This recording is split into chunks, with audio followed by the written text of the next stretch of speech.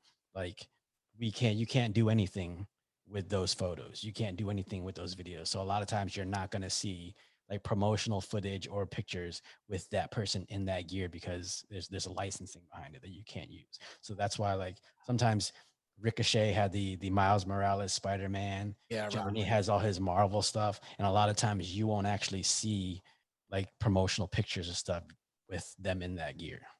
So it's all a matter of just not getting sued. Got you. Pretty much, yeah. Now I had a question. This is a fan. This is as a fan question. I was watching some old clips of you, and I know you probably got this question before. That fatal 4-way intergender match when you gave Sasha that deadly kick. How in the world do you go from that to where you guys are now? So, I mean, what I will say is when you're in a ring, like especially as a wrestler, you want to do what's best for the match, right. And I remember when we did that match, essentially we laid it out as Mercedes is so much smaller than all of us that realistically, if she's in there going at it beginning to end, it's not going to look as realistic. So we said, you know what, let's have her just light us up in the beginning, just taking us all out, bam, bam, bam. And then eventually I'll take her out with one crazy shot, make it look good. And then it's feasible for her to get taken out from that moment on. Yeah, she saw that's how we laid it out. Too. She did. She definitely did. That was a hell of a sell. Yeah, like so Mojo, he literally has that video saved on his phone. And he always brings it up. And then every time I call him, it pops up as Sarat, who kicked his wife in the face. Now that's just petty. That's just petty as hell. Now, let's get into the real meat. Let's get into the meat and potatoes, everything. As we said before, I want to get into the first collaboration you did. You used like a mix of the Boston versus Detroit style, and here in Detroit, it was at the Footlocker community store. Can you talk about how that collaboration came about and your thought process of designing that shoe? So that collaboration came about because Marcus, who's Bedrock Collector, is a huge wrestling fan, and Footlocker ran a program with a lot of their store managers where 8 managers, won the opportunity to design their own shoe. He brought it up to Footlocker or the Footlocker rep about possibly doing a wrestling related shoe. He said he really wanted to do one with Sasha Banks. And the rep was like, I actually think I can make that happen. So I got the call from John, and the minute he's brought it up, I was like, hell yeah, let's do it. Like me, I'm a sneakerhead. So the minute I got the opportunity to design a shoe, like I was all for it. And so when I was talking to Marcus and John, we dabbled with the idea of like Detroit versus everybody. That was the whole basis of everything. So we're like, all right, let's do Detroit versus everybody. Let's do Detroit versus Boston. So I landed on the idea of doing 2 separate shoes that, kind of represent the cities and what's good about them. But then when you put them together, they come together and like it almost like unites us as one. Originally, I wanted to do the design as a big mural. I don't know if you remember the old Echo shoes. It's like the white shoes, and they had like the rhino drawing on the side. Oh yeah. So I wanted to kind of do like a something like that, or a mural, kind of like if you would go to the hood, you'd see like a Kobe mural or like a Tupac mural, something like that that represented the cities. And then when you put them together, they would make one big mural. What happened was we couldn't really, with that shoe, it was just a matter of taking apart the shoe, doing what we needed to do to it, and putting it back together. So we couldn't really do what we wanted to. So then I said, you know what, let's try taking everybody on a journey through each person's respective city and the things they love about that city. And so I had picked all these different landmarks and monuments I wanted to use on there. And some of them got cleared, some of them didn't. So we had to keep changing them. But the whole idea was, if you look at those old like kids treasure maps, it's like, you know, just follow the dotted line. Yeah, that's what I wanted to. I just basically want to take everybody on a journey through the city and just see the little things that, you know, make that city famous. And then when you put them together, it looked like it made one big map and it joined both cities together. Like again, on the Detroit shoe, like whenever I'm in Detroit, I love going to like American Coney and Lafayette. So I had to put that on. Oh, yeah. I tried to go to like, I tried to put like the Joe Louis monument on there. I don't remember if we got it on there, if we were, or if it didn't clear, but a lot of the things that are on there, because one, we were able to get them cleared, and two, like they were respective to those cities. Hey, I gotta tell you this. I was trying to get the shoe from Marcus. He's like, "Hey, bro, you got to come in." During this time, I'm like, "Man, look, I gotta be on air," and didn't get it. It's cool, not mad. But you have a new shoe coming out, new collaboration coming out next couple of days, and talk to us about that, because I did read a bit about it, and one of my friends, she has a brother that is autistic. So when I sent her the you know, your Instagram post, she was just really like, "Oh my God, I gotta go grab these." So can you talk to us about your shoe that's coming out next couple of days? All right. So yeah, the shoe that came out that's coming out, it drops on April 27th. It's going to be available at footlocker.com, footaction.com, and champsports.com. It was done in collaboration with Diadora, which, you know, Diadora is huge all over the world. In America, you probably know it by like soccer cleats or indoor soccer clothing, things like that. But so uh, basically I took their endpoint 9002 model and refashioned it and redesigned it to what I liked. And essentially, got one right here. Oh, nice. The whole idea I had behind this shoe is I wanted it to be like I was bringing two sides of a personality together. So if you look at it, like the front end is black and white, very just, you know, casual. It could go with anything you want to wear. The back end is colorful. It's got the multicolored puzzle piece, which is synonymous with autism.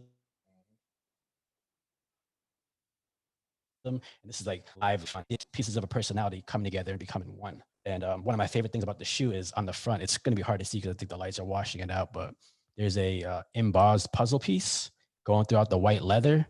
And because we did the embossed puzzle pieces, none of these patterns are the same on any shoe. So essentially every single shoe is unique to itself. And I thought that spoke really well to, you know, what we were trying to tell. Like everyone, man, woman, child, is unique in this world. And that's what the shoe represents. And it got brought to me because my brother-in-law is autistic, and like I love him to death. He's an amazing, amazing kid, Joshua. Like he's just the most fun-loving guy in the world, just full of life, full of heart. And when after the last shoe I did with Marcus and Sasha sold out in 25 minutes, the Footlocker rep, knowing that my brother-in-law was autistic, asked me if I wanted to hop on this project. And it was no brainer, at all. And, you know, the difficulties they have in that community, and just trying to bring support and things like that to that nature. That's what I wanted to do. And it turns out that Footlocker and Diadora, 100% of the proceeds for this shoe is going to Autism Speaks. So no one's making any money off it. It's just going to help bring, you know, knowledge and awareness to the community. That's awesome. That's awesome. That's fire, man. So sneakerhead. I'm a sneakerhead as well. Yep. So I always ask sneakerheads this question: your all-time favorite pair of shoes? That's what we get for technology. Yeah. too reliant on that times, man. But I get it. But you said the Jordan 12s, black and white. Yeah, the Jordan 12 black and white. So I was watching back when I was younger. I watched The Sixth Man with Marlon Wayans and Kadeem Hardison. Oh yeah. And there's that scene. I want to say it's like right after Marlon, something happens with Marlon and the girl, and then he's walking away and he has the Jordans on. I remember seeing them. I was just like, those are fire. And like back in the day, you know, I was young, growing up in the projects, didn't have no money, so like could never afford them. But like those were always the shoes that I want. I've still to this day have yet to buy like the actual mids. I got the lows, but I need to buy the mids. But yeah, like so I mean nowadays I'm one of those people that like I'm not necessarily a Jordan guy or Air Force One guy. Like I usually buy shoes either that I can wear with every outfit or I can only wear with like one or two outfits. Usually no in between. So same here. Like I think I got like about 80 pairs now, and it's just been. I used to have like so many pairs of shoes so when I was 15, one of my first jobs was I worked in the stock room at Foot Action, and I just worked there for a few years, and I would buy shoes all the time. So eventually I had just so many pairs of shoes. And then when we moved to Florida, we just had no room in that one bedroom apartment. So I had to get rid of like half my collection, had to get rid of like half my DVD collection. So it pains me. I was about to say, was that a heartbreaking moment? Yeah, but like now that I look back at it, I'm like, I didn't really need that many shoes, but it's just one of those things where like it hurt to let it go. Yeah, because I recently just moved, and I turned to like a storeroom. I turned that into like my shoe room. It was just like, man, it was just everywhere, and I'm like, I don't have any rooms. So I just got to put them in here. And basically, do you have like one of those plastic cubbies that you see on like Instagram that they are like little shoe? I'm about to get those actually. They're just expensive right now. So things are ridiculous. I think it was like $15 for one or something like that. So it's just I gotta build some money up for that. Yeah. It's nowadays like if I look at my shoe collection, like it's starting to come back up a little more because I've been working with Footlocker a lot more on stuff, and it's like, I mean, I have like maybe 10 pairs of sneakers in my closet that I haven't worn yet, and I'm just waiting for the right time. Like that's how it always is, man. Yeah, it's just how it always is. I'm like, do I want to break them out today? No, let me wait a little bit. You know. So like I got a pair of denim Reebok classics that I probably had for like a year and a half that I haven't touched yet that I'm waiting to put out. I actually have a pair of Batman Chuck Taylors that I got those in 2003, and they're not even laced up. They're just in the box, still sitting there. So, man, I got some Lionel Thundercat Pumas that just came out. I haven't worn yet. Really? Yes. They have Thundercat Pumas. Yes, they do. He's about to end the interview. But I mean, you might be able to find some. I caught the Lionels just in time, so you might be able to find some. Because the last ones I saw were like the Dragon Ball Z Adidas I really wanted, and like me and Kofi, we saw them, and we were both hitting them up trying to see if we can find a pair. But I don't know if he got any. I know I couldn't find any, but man, there was some Boba Fett Adidas I seen too that were incredible, and man, I couldn't get those, and I seen the resale for them. I'm just like one of my favorite shoes recently is the Asics. They had the Storm Shadow and Snake Eyes. Oh, I seen those. So I have those. I actually got those because a little help from Footlocker, but like those are so fire because like I don't know if you look at my arm, I got the Arashi Kage symbol. Oh, that's fire. That's dope. That's dope. It's got a little bit of the D in here because if you look closely, it says the lyrics that are on the Arashi Kage symbol are "Come take my hand, we'll walk this road together," which is part of the chorus from Eminem, "Not Afraid." So of course, a little connection to the D. So there we go. You know what? Y'all making me feel like I need to go grab some more shoes, man. My shoe game is lacking. Look, I'm gonna just say like. You okay? Because that's a good choice for you. That's a good choice, definitely, man. Literally, I have shoes in my closet, and then I go in there. I usually grab like the same 4. Mm-hmm. And the other ones, like I got a pair of Radii, like super bright yellow patent leather, like super high tops that I might wear once a year. It's just it's one of those kind of shoes. So yeah, one of my shoes that I have I still have them. I can still fit them. I just don't wear them. It's Walter Payton Rules that came out back in the day. I do have those, man. everybody was looking at me when I first wore them in high school, like, what are those? What are those? You know, they was trying to clown me at first. I'm like, no, this is something totally different, you know? And yeah, that I like I actually wish some of like the older brands would come back, like the British Knights, LA Gears, like because that's when I was younger. Like, yeah, British Knight was huge. The Reebok pumps, those came back, but those were huge. And like there were so many other brands around. Like Fila was so hot then. Fila's coming back now, but like the Grant Hills, like Def had all the grants. I had all the grants definitely now. had the grant. Man, I did see some recent Filas. They did collaboration with Coca-Cola. This is actually pretty dope. Really? Yeah, but I think the ones I seen, it was the black F13s, but they're only in women's sizes. I was pissed about that. And they had the Coca-Cola symbol on them and everything. They're fucking dope. Well, that's like the like Sasha's got the her gold and purple Filas. That was like the actual first shoe that she did in collaboration with Footlocker. That was really dope. So yeah, I think those I forget that was a limited run, so there's not that many out there. But man, y'all got it. I'm gonna let y'all have it on that one. Well, let me pivot back to WWE for a second. Obviously we're in some weird times with this whole pandemic. How has it been working for the company during this whole quarantine, COVID, all this stuff going on? well, I mean, like they take that stuff seriously. Like you go in like the day before, you get tested, make sure everybody's good. Like if you get cleared from your testing, you go in.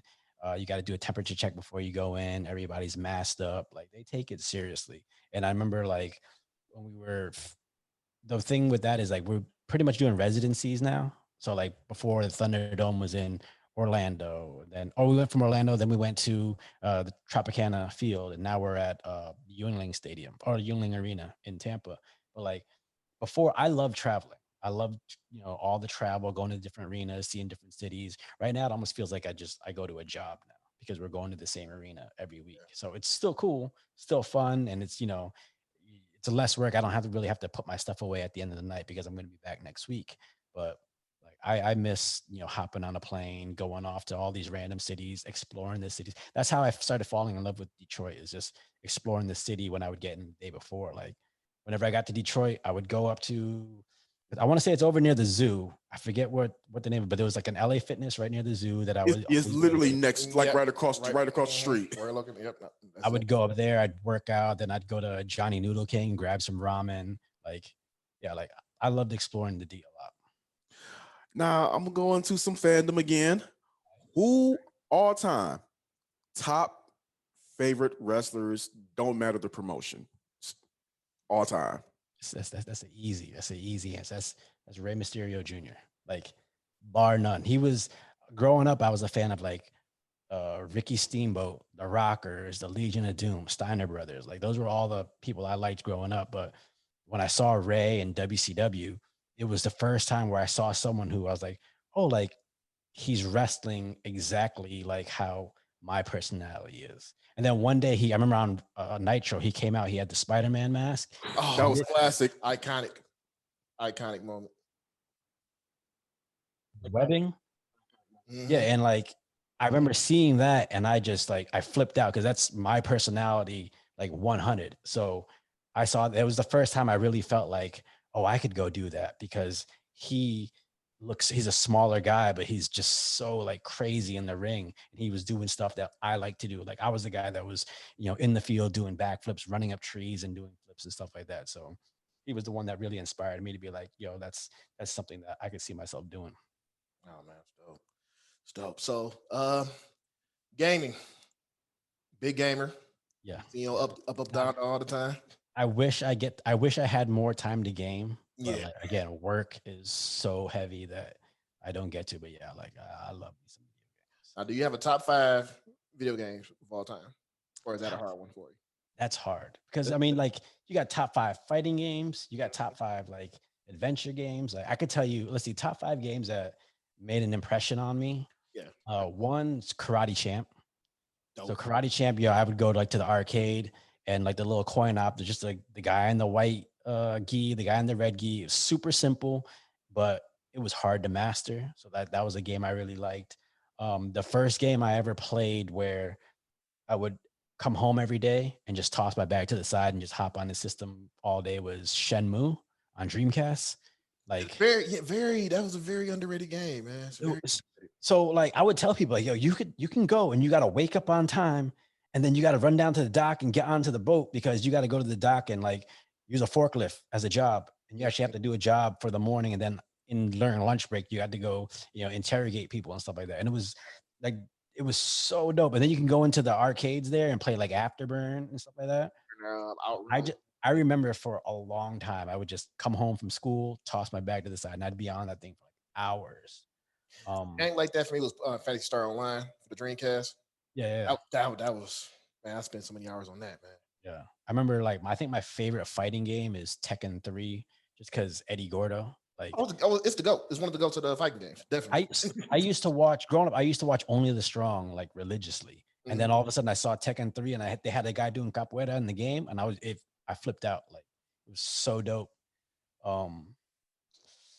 Super Mario RPG. That's the one game on Super Nintendo. Oh my god, man! I love that game, dude. So here's the thing about it. I made it a point to try to beat that game with no like cheat. What is it, like the strategy guide? Yeah, I didn't want to use a strategy guide at all. And in the game, you gotta like find 100 like treasure boxes or something like that. And I beat the game and I found 99. So there's one box I can't find. So I ended up buying the Super Nintendo Mini just because it has it in there. And my goal is to go through there and I have to find every treasure. Like, so you bought Clueless and everything, huh? No, not really. Like, it's just I literally just went in there and I was just go at it all the time until I got through the game and just looking for everything. Like, it's one of those games where I refuse. No matter, everybody's told me like, yo, just get the strategy, guys. See what you gotta do. Like, I refuse. I got one left to find. Yeah, that was the game that really got me into RPGs. I played Chrono Trigger at first for the Super Nintendo. Didn't understand what the fuck was going on, so I just went over to Super Mario RPG, and then I really just started like, oh, okay, this is what you're supposed to do. So yeah, I'm not really an RPG guy, anyways. Like Final Fantasy, I wasn't really too big on Final Fantasy. Not until they did like the what is it, the remake. Melee. Like no longer turn based. You could just run. Yeah. But for some reason, the turn based fighting just I don't know. It never really like talked to me. It was the same thing with like first person shooters. I never really cared for first person shooters until like GoldenEye. And even nowadays, like if a first person shooter has futuristic weapons like lasers, like Halo, I can care less. Call of Duty, I'm all in. But definitely. Anything like Halo or stuff like that, I don't know. Something about lasers. Just Okay, so the up, down, down. What was your favorite up, down, down moment outside of you becoming the inaugural up, down, down champion? Well, I mean, that's a pretty big moment. Yeah, definitely. Maybe not just that, but maybe I want to say it was the next day when I was working, going at gear, and then Kofi walked into the room and challenged me for the title. And back then, I think the rules changed a little bit, but back then, if you got challenged and you couldn't accept right then, you had to relinquish the title. Oh, so I was literally sitting there. I'm just like, and I had to drop my stuff, go in there and play him. And then Woods popped on Injustice, which Kofi plays Injustice. Like, I played it a couple times. I have it, but I didn't really play it that much. So like I was heated. But the only thing that helped me out was we're not allowed to pick the same character twice. And if you go on YouTube, there's a WWE 24 Kofi and the Up Down Down Championship. Like, watch that. It's like that's a moment of pride. Yeah, doing that to him the night before WrestleMania is a moment of pride. Kofi is a shit talker, man. He's a super shit talker when it comes to these video games and all that, man. And then I also peeped too with the Cinnamon Challenge. Oh, that was like the first. I want to say that was the first challenge, no. The first challenge was Kofi and Woods with the peppers, but that's the first time we actually got a group together and actually do a challenge. And oh man, that sucks. I want to bring that back. I gotta bring that back because I just want to win a Cinnamon Challenge. Man, it's the worst thing ever. I lost that and I had to do it too, and it was just. I don't know how anybody. I don't know who came up with the damn idea, but fuck them, you know what I'm saying? It's just ridiculous. I seen that Cinnamon Challenge. I'm like, yeah, y'all got that one. I'm still trying to muster up the strength to do that one chip challenge. Oh, no, I'm not doing that. I'm doing that one. You gonna do it? Because I literally. So I could go in my office right now. I have a box full of the one chips. I can't find them. Oh, you know, after this, send me your address. I'll ship you some. You know what? If you have the time, I'll at least do it with you on the Zoom so you can capture my expression of this. But yeah, hell yeah, I'm down. Yeah, y'all can have that. I'm good. I'm doing it because I see my frat brother do it. Shout out to you, Kyle. And he was like, "Oh, this is nothing." Then about 30 seconds later, he was screaming for dear life. I'm like, I gotta do it. Nope. I gotta do it Yeah, because I love hot stuff. Yeah, I love hot stuff too, but like that, man, that ruined my day. Actually, if you go on Amazon, they have this thing called the Death Nut Challenge, and it's like 5 levels. And I played Gentleman Jack in UFC, and whoever lost each round or whatever, or each match, you had to take another level. I lost every single round, and I was like in the bathroom, curled up in the fetal position. I couldn't move. Something my stomach was like locking up, and for like a half hour, I was there. I came out, my ass. I had like sweat pouring down my face. I was drenched. Everybody just looked at me like, and like they told me that while I was in there, they're like, "Yo, I think we might have to call someone to go like take care of him." Like, it was horrible, horrible. Would I do it again if the circumstances are right? But Yeah, okay. it was. Yeah, y'all are brave. Oh man, I couldn't do it. Y'all are brave. Y'all are brave. I'm never doing that. I'm not. So if y'all challenge each other right now on camera, and then the punishment was that, would you just be like, "No, I ain't trying. I ain't gonna go"? I mean, no. Do you have faith in your gaming skills? No. I got faith in my skills, man. I got faith in my skills. So if you challenge me, like he automatically do it anyway, man. So it don't matter. So I'm crazy. I'm not the kind of person. Unless it has to do with heights, I'm the kind of person that's like, all right, whatever, I'll do it. See, now I'll bungee jump and skydive, but I just wouldn't do this. I wouldn't do the one. I'm one of those people that like, I'm realistic. If I see something like, "Yo, that's high as hell," all right, let's go. Or, that's gonna be real hot. Like, it might mess me up for a couple days. All right, let's go. Like, it doesn't stop me from doing it. I just understand like there's gonna be some ramifications. Yeah, heights is my punk out moment. But man, thank you for taking the time out of your schedule to interview with us. Hopefully this is the first of many more times, and especially when things get back to normal and you come in the D, you gotta come rock out with us. So I'm down, man. Like, first of all, I can't wait to start traveling again. Like, I can't. I love exploring the country, exploring the world. I love seeing different places because, unless you go out and experience other things, that's the only way to expand your mind. You start to see that like there's so much more out there than just your little neck of the woods. And yeah, of course, like I was doing this in person, like I'll bring some hot stuff with me. Do it right then. Like, I always have hot stuff with me. So all right, you know what? I'm with it. You just put me on the spot, and everybody gonna see this. So I'm not punking out to the inaugural up down champ. It's not going down like that. So I'm not gonna win in no games. But you challenge me on that. All right, let's go. Let's do it. All right, yeah, I'm down. Let's do it. All right, man. Thanks again. Have a great rest of your day. And like I said, we gotta do it again. Yeah, thank you guys for having me. Thank you guys for letting me come out here and, show off the new shoes and helping me spread the word about autism acceptance and autism awareness. The shoes drop on April 27th. Very limited quantity, but hopefully if this goes good, we'll be able to do something bigger next year, and then we'll be able to spread the message like just worldwide. Because again, knowledge is power, and the more we know, the more we're able to talk and understand and come to a middle ground. All right, everybody. That's it for everything. It's with me, Kory. It's your man Zamp. And we're gonna have a great episode next week. Who knows what madness is about to happen, but we're gonna get into it with y'all.